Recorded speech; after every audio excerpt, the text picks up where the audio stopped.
good sized mesh which overlaps on all sides for approximately 3 centimeters, correct? Now how do we place this mesh? Do we need to make a big incision, a big cut to place this big mesh in? Earlier, yes, this was the situation when we were doing the conventional surgery, that is the open surgery.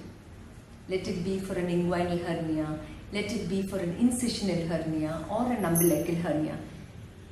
We were using big incisions. Now since laparoscopy has come in and with the advancement in technology, we are able to fold the mesh well and put large meshes into the tummy through small instruments, through very small incisions, like around through a 10 millimeter, that is a 1 centimeter incision.